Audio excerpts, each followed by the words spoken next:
Eu vou ler a partir do versículo 15, tá? Capítulo 32. Mas eu te aconselho depois você ler o capítulo todo. Entender tudo direitinho. Eu vou tentar resumir aqui o que eu consegui. Diante de uma experiência que eu passei, essa madrugada eu ainda faço o aplicativo de madrugada. Essa madrugada entrou uma pessoa no carro, uma mulher, e ela entrou, de repente ela começou a chorar. Aí o telefone dela tocou, e ela atendeu a pessoa do outro lado, e estava no Viva Voz, ou era ligação de vídeo, não sei, eu estava só ouvindo, não tem como a gente não ouvir. Mas em tudo eu vejo Deus trabalhando. A gente tem falado da necessidade de perseverar em se aproximar de Deus e não permitir que a gente perca isso, que isso se desgaste em nós e que isso enfraqueça a nossa comunhão.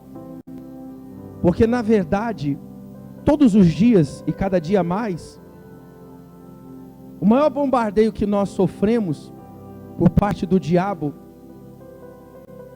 seja da maneira que for que a gente vem enfrentar ele, seja por dificuldade, seja por barreira, seja por uma palavra que chega, ou seja por um monte de dificuldade que a gente tem que enfrentar, não importa como. Mas de alguma maneira ele tenta desgastar a gente, ele tenta enfraquecer a gente, ele tenta ludibriar a gente, ele tenta de alguma maneira trabalhar na nossa mente, para afastar a gente. Eu não sei qual caminho que ele usa e que ele é capaz de encontrar em você. Todos nós temos isso, não existe bom, qualquer um de nós. Alguns um pouco mais, outros um pouco menos, e se a gente não vigia, se a gente não toma cuidado.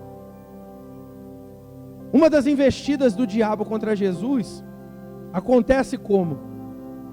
Jesus chega, ajunta os discípulos e começa a falar para eles: olha, essas dificuldades que a gente tem enfrentado aí fora, essas perseguições todas, eles tinham ido para uma festa, aí ficaram sabendo que estavam procurando prender Jesus, estavam tentando pegar Jesus, aí eles decidem fugir da festa, ir embora da festa, saírem da festa. Aí em algum lugar, para justificar o porquê que tiveram que sair correndo ali,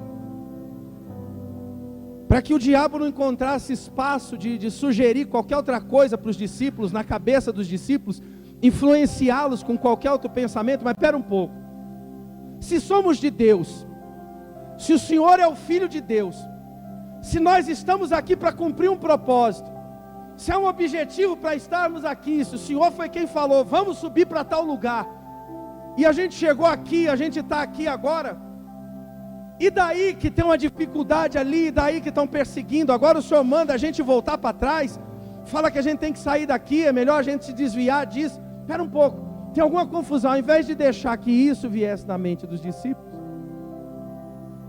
perguntas que não nos levam a lugar nenhum, mas confundem completamente a nossa caminhada. Jesus fala para eles, começa a explicar: olha, o propósito está para se cumprir, e daqui para frente as dificuldades tendem só a aumentar, cada dia vamos enfrentar mais. Alguns desses discípulos comiam o que Jesus falava, olhavam para dentro dos olhos de Jesus, entregavam todo o seu ouvido e todo o seu coração. Outros viajavam nos seus pensamentos, deixavam os seus pensamentos voarem, mas levados pelas sugestões malignas, e tal coisa, e isso, e aquilo outro, como alguns de nós, por exemplo. De repente a gente está aqui, e fica difícil prestar atenção com todos os problemas que você está passando, com todas as dificuldades que você vive, com os atrapalhos que a gente tem. do lado de fora, enfim, todas as lutas que nós passamos, tudo que dificulta a gente. E fica difícil porque a força que tem que se fazer para prestar atenção naquilo ali é muito grande. Jesus estava falando da grandeza do propósito de Deus, do que estaria para se realizar. E Pedro, sem perceber, ele empresta o seu coração e a sua boca para o diabo. Ele vira para Jesus naquela aparente boa vontade e fala para Jesus: mestre, não faça isso com o Senhor mesmo. Vai se entregar, vai se render, vai viver isso, vai passar por esse problema. Não precisa disso. Não há necessidade de viver isso. Não há por que o Senhor passar por todos esses problemas. Vamos fugir, vamos para algum lugar. A gente sai daqui, ao invés da gente enfrentar a dificuldade. Qual a resposta de Jesus para Pedro? Imediatamente Jesus repreende Pedro. Não Pedro em si, mas o que estava falando pela boca de Pedro. Arreda-te, Satanás, porque não cogita, você não fala, você não está envolvido, você não está dentro do propósito, você não está dentro da vontade, você só está se deixando levar pelas coisas de fora, não cogita das coisas de Deus, e sim das coisas da carne. Quem já ouviu falar sobre essa passagem aí? Já ouviram, não? Que pena que a maioria não ouviu. Mas essa foi a repreensão de Jesus a Pedro. O diabo todo tenta ali na cabeça da pessoa. Essa mulher ontem chorando, a pessoa do outro lado falou assim: fulana, você devia procurar um psicólogo ou uma igreja. Se eu fosse, isso a pessoa do outro lado, se eu fosse você, eu procuraria uma igreja. Eu acho que o seu problema é espiritual. E eu ouvi na conversa. Aí ela deu a resposta dela. Ela falou: olha, eu já fui em psicólogo. Gastei uma fortuna em psicólogo que não me resolveu nada. Mas o mais preocupante é o que vem depois. Ela falou assim: agora esse negócio de igreja, aí ela falou um palavrão a respeito da igreja. Ela falou: você sabe quanto tempo eu já me enfiei dentro de igreja? Só mentira, só engano, só aproveitação, só aproveitador tem lá dentro. Eu não sei quanto tempo ela passou dentro da igreja. Eu não sei o que ela foi buscar dentro da igreja. Não sei o que ela estava buscando dentro da igreja. Com certeza o que ela estava buscando, ela não encontrou. A pergunta é: o que nós estamos buscando? Aonde a gente está alicerçando os nossos passos, o nosso coração? Olha o que diz aqui no versículo 15 desse capítulo 32 aí. Ele diz assim, ó: agora, pois, não vos enganeis, ou não vos engane Ezequias, nem vos incite assim. Não deixa ele te enganar, não deixa o Ezequias te enganar, nem deixa ele levar você para essa direção, ou vocês, porque está falando para o povo, para a nação, para o reino.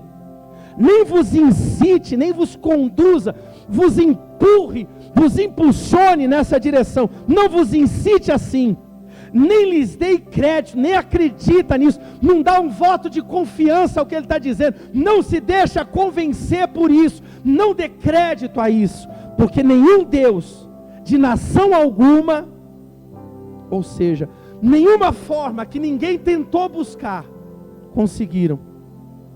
Nenhum Deus de nação alguma, nem de reino algum, pôde livrar o seu povo das minhas mãos, nem das mãos dos meus pais, quanto menos vos poderá livrar o vosso Deus das minhas mãos. Qual a situação aqui?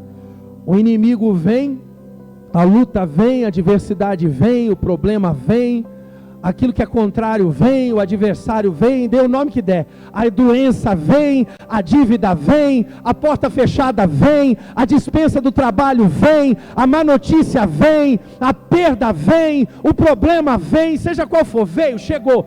E aí eles estão lá dentro de uma cidade, dentro do lugar dele, dentro do espaço deles ali, da onde eles se sentiam protegidos, guardados, e o inimigo começa a cercar, começa a vir, começa a rodear a cidade, rodear o reino, rodear o lugar seguro, começa a cercar tudo aquilo, e aí cerca e fica em volta daquilo, sitia aquele lugar.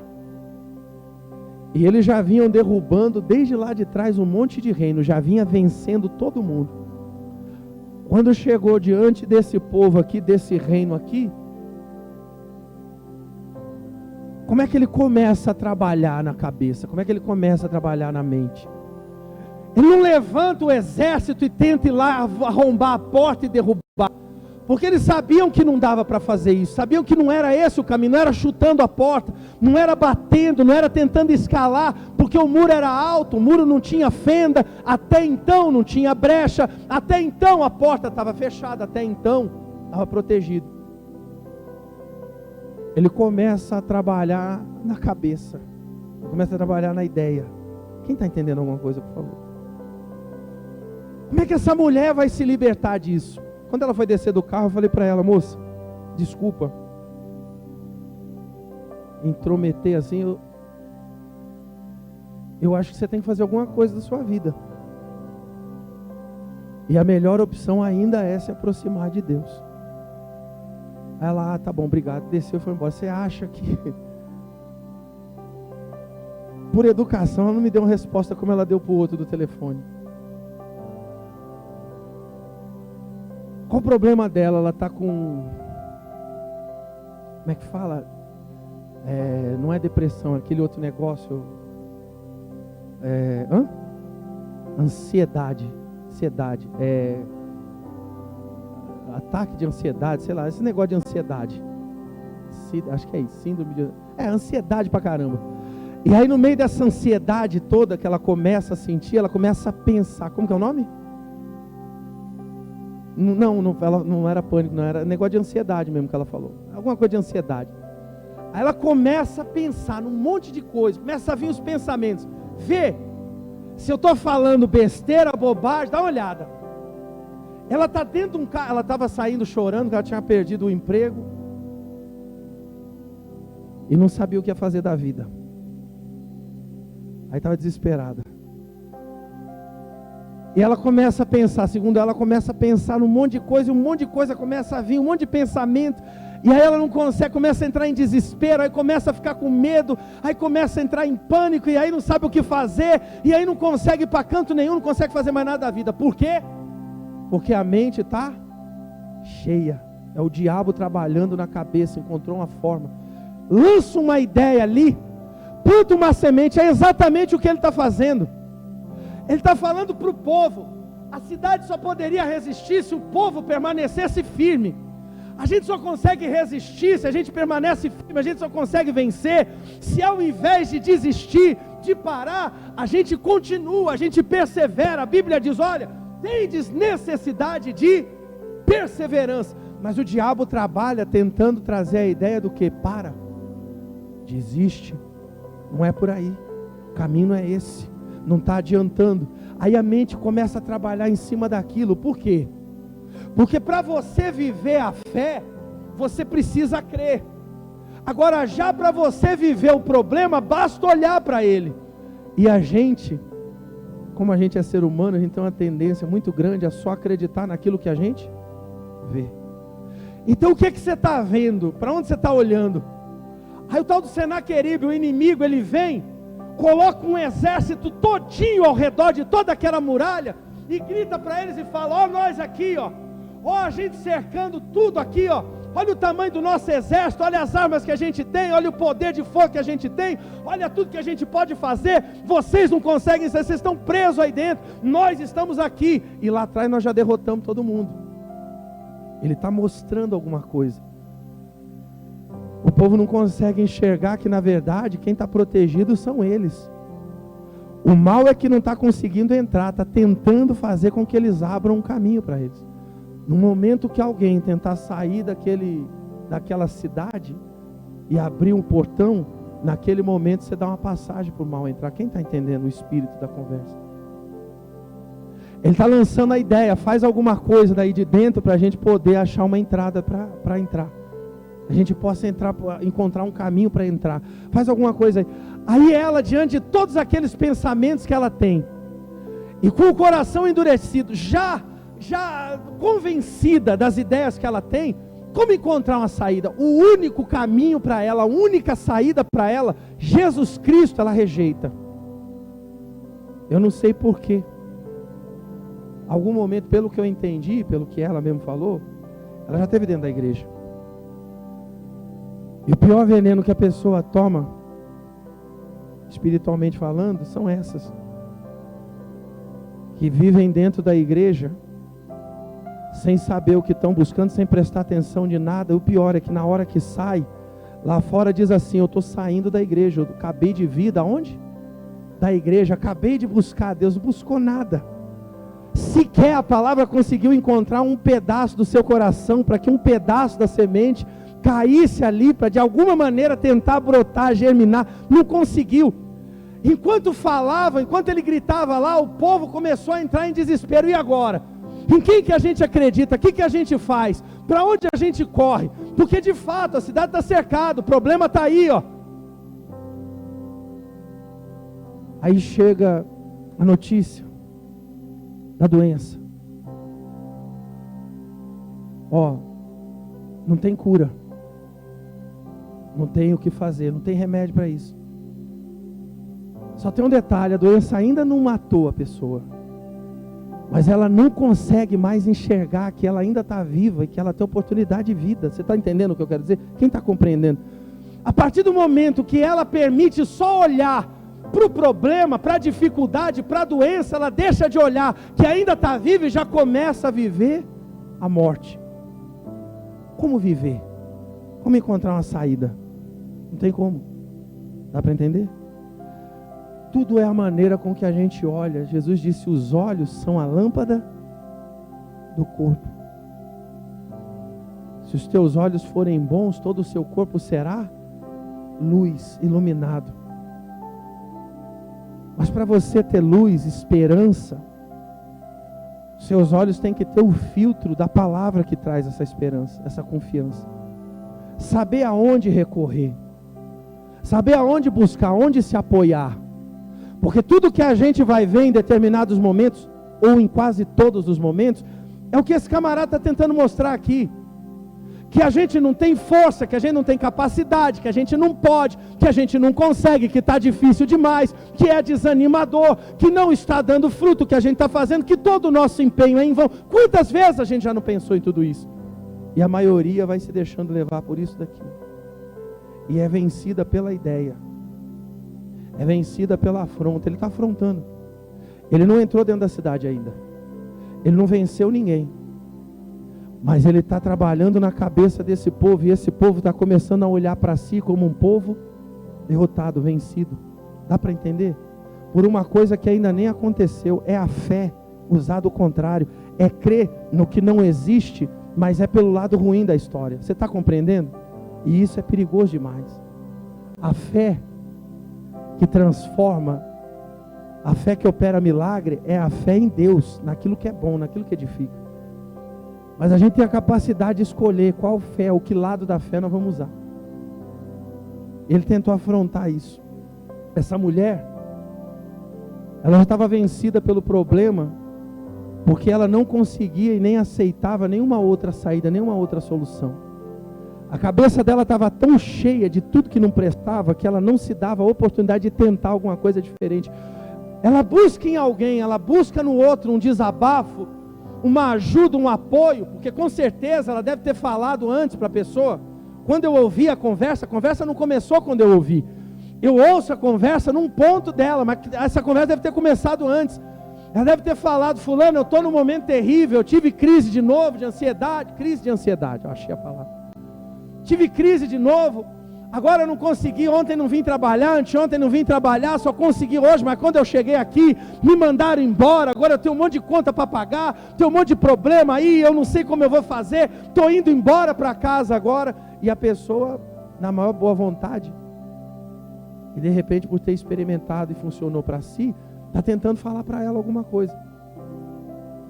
Mas ela está tão cheia de tanta porcaria, ela está tão desatenta, que ela não consegue ouvir. Como é que está o teu coração aí hoje? O que você está ouvindo do que eu estou falando? O que está entrando aí dentro de você? Onde está a tua cabeça? Onde está teu pensamento? Porque o que não falta para a gente é vozes dentro da gente o tempo todo para tentar desviar a gente. Quem consegue entender o que eu estou falando? Depois, se você tiver o interesse, leia. Eu vou parar nesse versículo só. Mas se você começar principalmente do 9 até o 19, são 10 versículos. 10 versículos de só problema. 10 versículos de um homem falando: olha, esse Deus de vocês não vai livrar, essa fé de vocês não vai levar a lugar nenhum. Por que ele não atacou de outro jeito? Por que ele não falou para eles: ó, essa parede que vocês construíram aí não vale de nada, nós vamos meter o pé nela, vamos derrubar essa porta, essa madeira podre aí, a gente vai bater com madeira aí, a gente vai dar pancada nela, a gente vai furar, vamos jogar corda, vamos furar esse muro. Por que não falaram isso? Porque eles estavam tentando minar a confiança desse povo em Deus, que é a única coisa que sustenta os nossos passos. Quando a pessoa perde a confiança dela, a fé dela, a comunhão dela com Deus, não lhe sobra mais nada. Aí você olha, um tempo, 2 tempos, dependendo daquilo que conseguiu armazenar durante um tempo. Sabe fogueira? Às vezes você faz a fogueira ali, ou você vai fazer um churrasco, você coloca o carvão, você vai alimentando. Durante o tempo que você está ali fazendo, você vai colocando madeira, aí a fogueira vai indo, vai queimando. Quando vai consumindo, você faz o quê? Você vai lá, pega mais madeira, joga mais madeira lá, para que o fogo permaneça aceso. Assim é a gente buscando a Deus. Assim é você hoje aqui, por exemplo. Assim é a palavra tentando trabalhar dentro do nosso coração, e a madeira se renovando para que o fogo não apague. Porém, dali a pouco, quando acaba a festa, quando acaba o evento, fica ali o fogo aceso durante o tempo, só que ninguém mais vai lá alimentar, colocar mais madeira, ou colocar mais carvão ali. O que acontece? Vai queimando, queimando, queimando aquilo que tem, até chegar ao ponto que vira tudo cinza. E o que acontece com o fogo? Assim é a vida de um monte de gente. Você vê um tempo, parece que está firme, parece que vai lá, está vendo? Eu não preciso disso, não é aí, não é assim, não é desse jeito. Não é dessa forma. Convenceram a gente, falaram errado, deram a ideia errada para a gente. Aí você fica só observando. Dali um tempo você olha, o fogo apagou, virou só cinza. E o que era um dia referência virou fracasso, virou vergonha. Quem compreende o que eu estou querendo dizer? A necessidade de você constantemente estar se renovando e confiando e se aproximando e dando ouvidos e prestando atenção. 10 versículos de um homem tentando convencer as pessoas a não olharem para Deus, a não confiar em Deus, falando para o povo de Deus. Estava jogando conversa fora, não parou numa praça, no meio da rua, para quem estava passando, e começou a jogar, para o vento, para o nada, e a turma toda passando para lá, para cá. Sabe o que a Bíblia diz a respeito disso? Não dê pérolas a porcos. É isso que a palavra diz. Você tem que lançar a semente na terra que é boa, aí ela dá fruto. E esse homem está tentando convencer essas pessoas. Versículo 20, dá uma olhada aí. Porém, entretanto, diante de tudo o que estava acontecendo, no meio de todo aquele barulho, no meio de tudo aquilo que se passava, toda aquela ideia tentando ser implantada, tudo aquilo que estava tentando convencer, todo aquele blá blá blá, que não funciona a fé, que você está dando murro em ponta de faca, que não está funcionando, o caminho é esse, aí não adianta nada, o que vale é tomar outra atitude. No meio disso, um versículo, 10 versículos falando, tentando convencer a quebrar a fé. Um versículo diz assim: porém, o rei Ezequias e Isaías, profeta, filho de Amós, fizeram o quê? O que eles fizeram? Oraram, buscaram, se aproximaram, intimidade, proximidade, comunhão, foram a Deus, falaram com Deus. Eu estou falando aqui porque você está aí, eu creio que você está me ouvindo, eu espero que você esteja ouvindo. Eles falaram porque eles acreditavam que Deus estava ali, eles estavam falando, eles foram, não permitiram que nada daquilo entrasse dentro deles. 2, no meio de quanto? Uma nação inteira. Outra lição que se tira. Eu não dependo do que os outros estão pensando ou vão fazer, eu dependo da minha fé. Sou eu que tenho que fazer. Eles foram e oraram a Deus, se voltaram para Deus, permaneceram firmes na confiança em Deus, esperaram em Deus, confiaram em Deus, creram em Deus. E aí diz assim: porém, o rei Ezequias e Isaías, o profeta, filho de Amós, oraram por causa disso. Por causa disso o quê?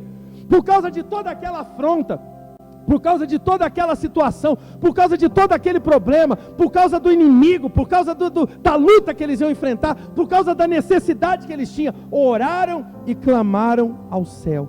E se você depois tiver o interesse de continuar a leitura, logo em seguida, vai estar escrito assim no 21, então, o Senhor fez o quê?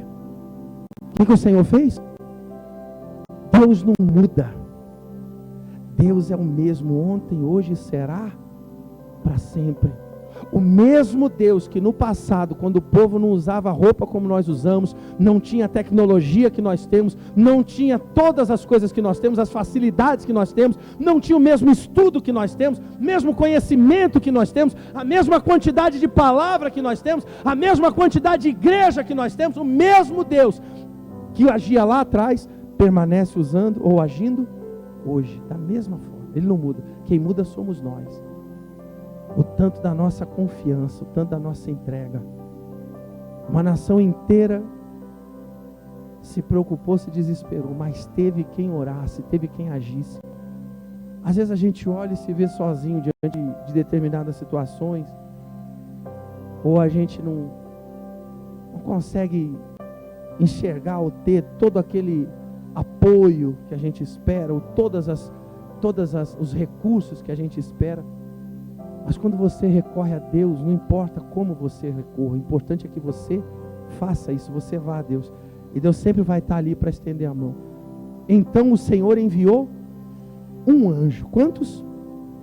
O camarada gritando que era grandão, que era poderoso, e estava cercado a cidade, tinha exército disso e daquilo, e que ele e os pais dele já vinham destruindo o reino, e ninguém pôde resistir, não vinha ajuda de lugar nenhum. Um anjo. Quem mandou?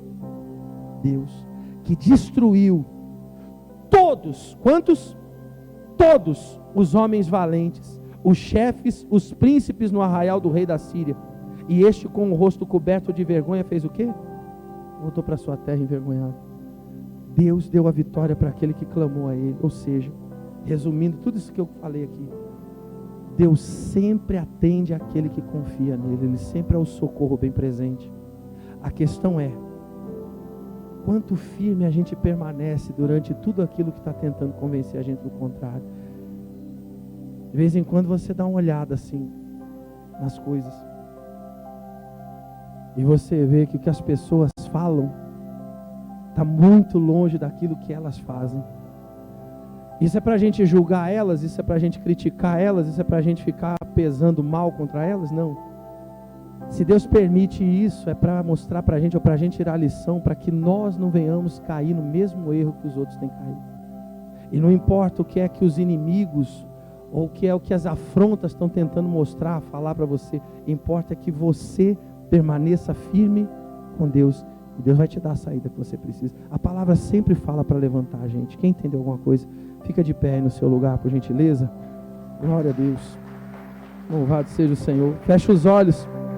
Põe a mão aí no seu coração diante do que foi pregado. O que será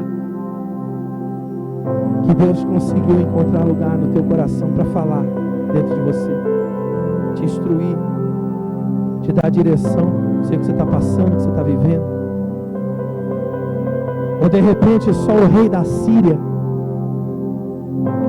só o inimigo, só o problema, só a dificuldade, só a luta conseguiu encontrar espaço aí para tentar fazer a cabeça, a mente viajar e fazer pensar só nos problemas, só nas lutas, só nas dificuldades, só nas portas que se fecharam, só nas lutas que você tem enfrentado, só nos problemas que você tem vivido. Mas Deus está dizendo que se o invocarmos e formos a Ele, confiarmos nele e esperarmos nele, Ele sempre terá o socorro bem presente para nos socorrer, para nos ajudar. Ele sempre vai ter força para nos levantar. Sempre vai ser a porta aberta para que possamos encontrar a saída. Volta o teu coração na direção dele. Abre o teu coração para ele. Deixa o Espírito dele trabalhar dentro de você. Se você tiver algo a dizer para ele,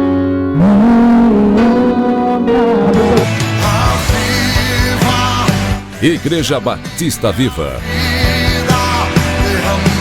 um lugar de renovação.